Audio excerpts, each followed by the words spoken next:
आज से 10 साल बाद हमारा ख्वाब ऑस्ट्रेलिया, अमेरिका, जर्मनी शिफ्ट होने का ना रहे। हम उस तरफ जाएंगे जिस तरफ हमारा पूरा फ्यूचर सिटी होगा। 10 साल बाद की दुनिया कैसी होगी? अगर आप ये सब जानना चाहते हैं तो हमारे चैनल को सब्सक्राइब करें और बेल आइकन पर भी क्लिक कर दें ताकि हमारी अच्छी वीडियोस आप तक पहुंचती रहें। टेक्नोलॉजी की नज़र से देखा जाए तो मुस्तकबिल में पानी के फासलों कुछ ममालिक में ऐसी चीज़ें तैयार की जा रही हैं जिनमें से एक ये रॉकेट भी है, जहां ये बहरी जहाज़ 1 से 2 दिन में एक जगह से दूसरी जगह मुंतकिल करते हैं। वहां ये रॉकेट 5 घंटों में अपना सफ़र तय पा लेगा। ये जहाज़ से 10 गुना तेज़ होगा।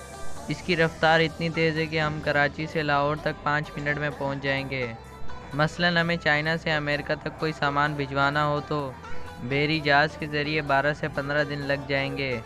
वहाँ ये रॉकेट 3 मिनट में ही पहुँचा देगा। अगर ज़मीनी रास्ते से सामान डिलीवरी की बात करें तो इलेक्ट्रिक ट्रक ये काम सरअंजाम देंगे, जो बग़ैर किसी ड्राइवर के काम करेंगे, जो तेज़ तरीन होने के साथ साथ सस्ता तरीन भी होगा। अगर आप ये सोच रहे हैं कि गाड़ियाँ इतनी ज़्यादा हो जाएं तो रोड्स में बार बार ट्रैफिक जाम हो जाया करेगा।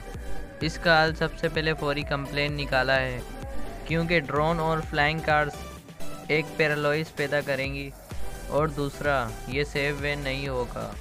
इसके लिए ज़मीन के नीचे टनल्स बनाई जाएंगी, जैसे ऊंची ऊंची बिल्डिंग्स बनाते हैं। टनल्स 10, 20, 30 या 40 लेवल तक नीचे जा सकती हैं। गाड़ी जैसे ही टनल में जाएगी, ऑटो पायलट इसे खुद टेक ओवर कर लेगा और हाइपर लॉक के इस तरीके से गाड़ियों की रफ्तार 200 मील पर घंटे और ट्रेन की रफ्तार 700 मील पर घंटे से भी ज़्यादा हो जाएगी। अब हाइपर लॉक ट्रक का इस्तेमाल करती ट्रेन हमें लाहौर से कराची सिर्फ 1 घंटे में पहुंचा देगी। अभी ज़रूरत सिर्फ अच्छे टनल बनाने वाली मशीन की है। इसके साथ ही कार की हैसियत सिर्फ एक लिफ्ट जितनी रह जाएगी। आप बटन दबाएंगे और आपको ये कार आपकी मंजिल तक पहुंचा देगी, क्योंकि ये ड्राइवर के बगैर चला करेगी और सस्ता तरीन ज़रिया यानी इलेक्ट्रिक होगी। इस कार को तैयार करने के लिए 2 फैक्ट्रीज बन चुकी हैं। दोस्तों, अगर आज की वीडियो आपको अच्छी लगी हो तो सब्सक्राइब करें और बेल आइकन पर भी क्लिक कर दें ताकि हमारी अच्छी से अच्छी वीडियो आप तक पहुंच